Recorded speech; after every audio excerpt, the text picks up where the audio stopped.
Assalamualaikum students. Today we will learn about pressure, an important concept in physics that help us understand how forces act on surfaces. सबसे पहले हम definition को discuss कर लेते हैं pressure यानी दबाव की डेफिनेशन को। तो ज़रा आप गौर से देखें अब इस डेफिनेशन को। Pressure is the force applied perpendicular to the surface of an object divided by the area over which the force is distributed. अगर इसको हम सिंपल अल्फाज में कन्वर्ट करें तो ये कुछ इस तरह से कॉन्सेप्ट बनता है कि प्रेशर जो है वो बराबर होता है किसी भी फोर्स के या एक फोर्स के जो किसी एरिया पर अप्लाई हो रही है। हम ये भी कह सकते हैं दूसरे अल्फाज में कि किसी जिस्म की सतह पर फोर्स किस तरह असरअंदाज होती है, इसको हम प्रेशर कहते हैं।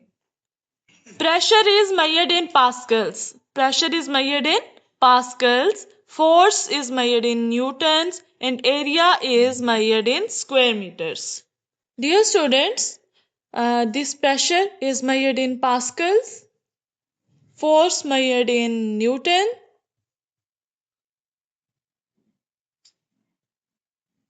and area measured in meter squares. So in other words, 1 pascal pressure equal है 1 newton force divided by metre square of 1 metre square of area. अगर हम इसको इकट्ठा करके लिखते हैं तो हमारे पास है न्यूटन पर मीटर स्क्वायर। हमारे पास इसका जो एक यूनिट बनता है वो न्यूटन पर मीटर स्क्वायर है, यानी 1 पास्कल बराबर है न्यूटन पर मीटर स्क्वायर के। और सिस्टम इंटरनेशनल यूनिट्स में हम यूनिट लिखते हैं प्रेशर का पास्कल।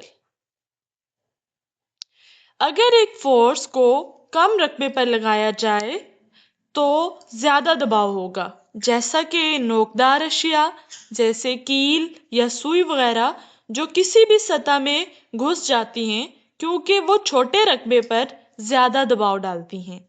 दूसरी जानिब अगर देखें तो अगर रकबा ज्यादा किया जाए तो दबाव कम होगा। मिसाल के तौर पर बर्फ पर चलने के लिए पहने जाने वाले जूते जिनके नीचे बड़े रकबे वाले स्लीपर इस्तेमाल किए जाते हैं ताकि वजन ज्यादा रकबे पर फैल जाए और इसमें दबाव तकसीम हो जाए और बर्फ में धंसने से बचा जा सके।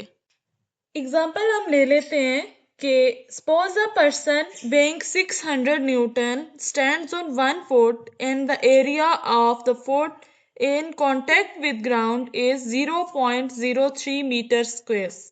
What is the pressure exerted by the foot on the ground? अब इस एग्जाम्पल में हमारे पास जो फोर्स है या वेट है वो है 600 न्यूटन और जो एरिया इन कांटेक्ट आया है उस पाँव के साथ उस आदमी के जो एक पाँव पे खड़ा है वो है तकरीबन 0.03 मीटर स्क्वायर। अब हमने अभी थोड़ी देर पहले एक फॉर्मूला डिस्कस किया था P is equals to F by A। इस फॉर्मूला को हम अप्लाई करते हैं यहाँ पे। हम देखते हैं हमारे पास यानी प्रेशर फाइंड करना है हमने इस एग्जांपल में, और अब हम अगर वैल्यूज लगाते हैं फॉर्मूला में, P को रखते हैं साइड पे, F है हमारे पास 600 न्यूटन और A है हमारे पास 0.03 मीटर स्क्वायर। अब अगर देखा जाए इसको सॉल्व किया जाए कैलकुलेटर से तो ये तकरीबन बनता है 20,000 पास्कल्स। 20,000 न्यूटन मीटर्स वैसे तो इसका यूनिट बनता है, लेकिन अभी हमने पढ़ा था 1 pascal is equals to newton per metre square. तो अब इसके साथ अगर हम 20,000 न्यूटन पर मीटर स्क्वायर लगाते हैं तो अब हमें तो ये पता है, सिंस हम लोग ये जानते हैं कि 1 पास्कल जो है वो इक्वल है न्यूटन पर मीटर स्क्वायर के, तो हम इसकी जगह पर इसे अरेज कर देते हैं और यहाँ पर हम सिंपल पास्कल लगा देते हैं, क्योंकि प्रेशर का यूनिट जो है वो पास्कल। अब हम डिस्कस करते हैं कुछ ऐसी चीजें जो याद रखने की बातें हैं, यानी थिंग्स टू रिमेम्बर जो है इस टॉपिक के रिलेटेड। उनमें है सबसे पहले हमने एक बात को याद रखना है। Number 1, pressure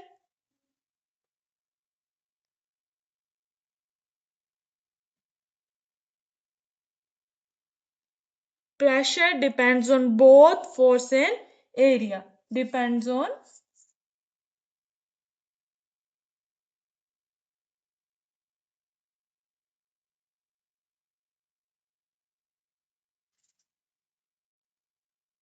and area.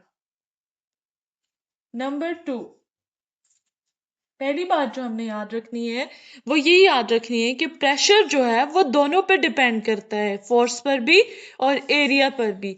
लेकिन इसका दोनों से एक के साथ डायरेक्ट और एक के साथ इनडायरेक्ट रिलेशन है या इनवर्स रिलेशन है। हम इसको ये कह सकते हैं कि ये इन दोनों पर डिपेंड तो करता है, लेकिन इन दोनों के साथ मुख्तलिफ किस्म का ताल्लुक बनता है इसका।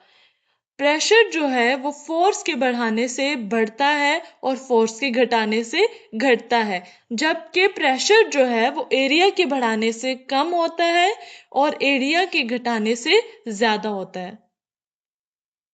Increasing force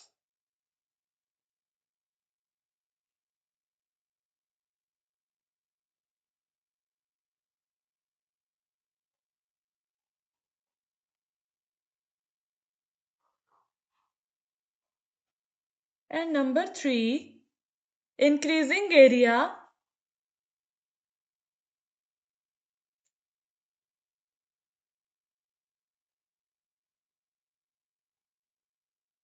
decreases pressure.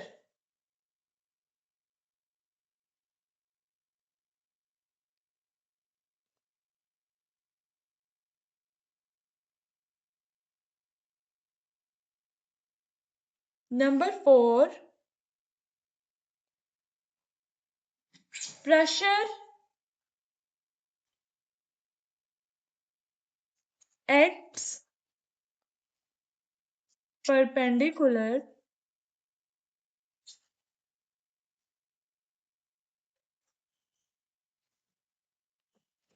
to the surface.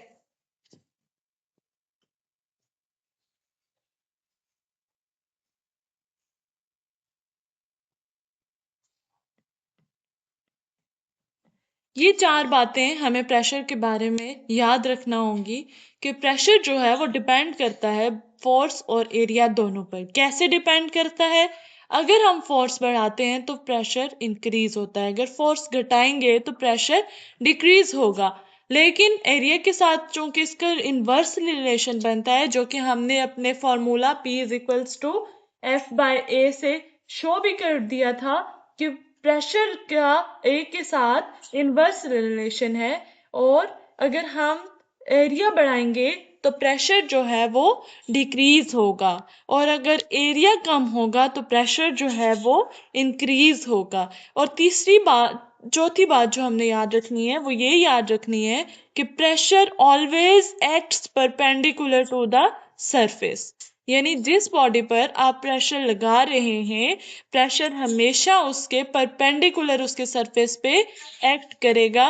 Dear students, अब एंड में हम इसकी एप्लीकेशंस पे एक नज़र डालते हैं। शार्प नाइव्स यानी तेज छुरियां, उनके जो एजेस होते हैं वो आसानी से हर चीज़ को काट लेती हैं, क्योंकि उसके एजेस पे हाई प्रेशर इस्तेमाल होता है। क्योंकि एरिया जो है वो वहाँ पर कम होता है, कम एरिया होने की वजह से प्रेशर हाई अप्लाई होता है और इसकी वजह से हर चीज़ आसानी से कट जाती है। बिल्कुल इसी तरह वाइट टाइल्स इस्तेमाल किए जाते हैं ताकि प्रेशर डिस्ट्रीब्यूट हो जाए, और जो है प्रेशर जो है डिस्ट्रीब्यूट होने की वजह से एरिया बढ़ने की वजह से प्रेशर रिड्यूस हो जाता है और गाड़ी स्लिप नहीं होती।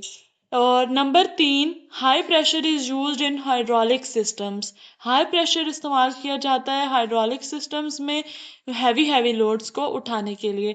अब हाइड्रोलिक लिफ्ट के बारे में हम इंशाल्लाह नेक्स्ट अपने वीडियो में ज़रूर डिस्कस करेंगे। वो एक कंप्लीट डिटेल्ड टॉपिक है, उसको अलग से हमें पूरा उस पर वीडियो बनाना पड़ेगी। अब हम आज के अपने टॉपिक को थोड़ा समराइज करते हैं और डिस्कस करते हैं कि हमने शुरू से क्या पढ़ा। Number 1, pressure is a fundamental concept to understand how force या forces affect objects. It helps us explain many everyday phenomena like walking on snow, cutting with knives, and using hydraulic lifts. That's all for today, students. If you have any question, let me know in comments. Like, subscribe, and share.